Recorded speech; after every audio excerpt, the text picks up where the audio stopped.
يا مساء الهنا والسرور. نويت والنية لله أشارككم. أنا بعمل الكوردن بلو إزاي بطريقة سهلة. لا جبنة هتطلع ولا الحشو بتاعك من جوه هيطلع، وهتستوي أسرع. وفي رمح البصل هنعملها مع بعض. يلا بينا. بصوا، أنا عندي نص كيلو يكون شريحتها تخينة أو عريضة. ليه؟ عشان أقدر أقول لكم أنا عايزة أعمل فيها إيه. أدي معانا القطعة. هنعمل إيه؟ أول حاجة هعملها من هنا. هاجي من هنا وبخفية خالص، بخفية ايدي خالص، هطلع منها ايه؟ هطلع منها جناح، هجنحها كده. بصوا اهي زي كده، شايفين؟ واجي من الناحية التانية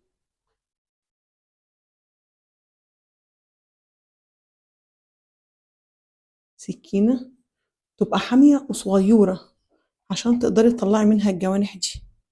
تمام. وهقول لكم هنعمل ايه دلوقتي. هطلع منها الجوانح كلها وهنتبلها واقول لك نعمل ايه.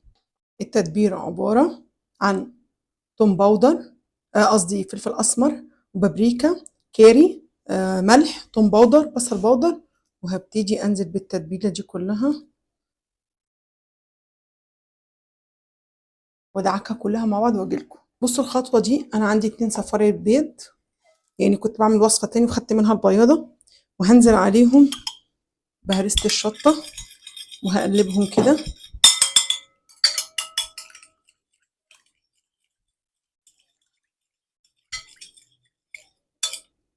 زي كده.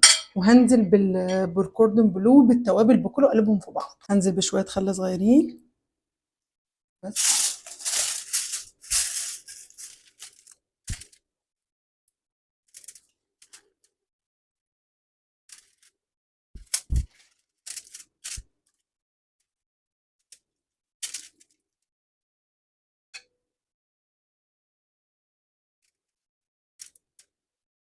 اي نوع جبنه بقى، والتركي.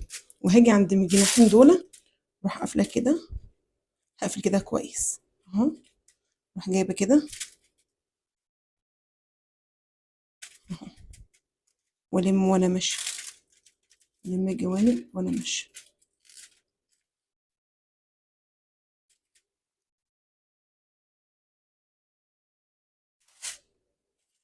هنحطه في التلاجة لمدة نص ساعة في الفريزر. ولع الفريزر. هبدأ دلوقتي أنزل بمعلقتين دقيق على مية ساقعة. تمام. أحط نص معلقتين عشان حاسة المية زايدة، يعني كده معلقتين ونص دقيق على كوباية ونص مية.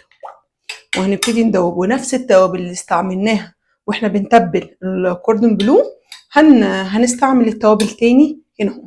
ارجع لكم تاني. هبتدي بقى ايه، اعمل لها التوبنج التاني. هنا خلاص بصوا، عايزه اوريها لكم. بصوا هي اتجمدت خالص اهي اهي. هنزل بيها هنا كده، وهروح بيها على البقسماط.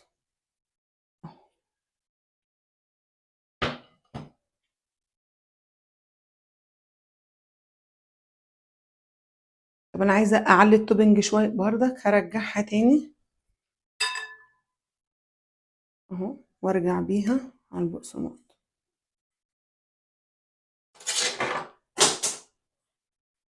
بس كده وكده خلصنا. واحنا بنعمل كده ندوس عليها بس شويه عشان ايه تطلع معانا ايه. وهنا خلصنا الكميه كلها ويلا بينا نقلي. زيت غزير زي ما انتم شايفين وسخن، وهبتدي ايه انزل كده كده. شايفينه متماسك ازاي؟ شايفينه متماسك ازاي؟ وهنسيبه ياخد وش، وبعد كده نقلب على الوش التاني. بصوا بقى،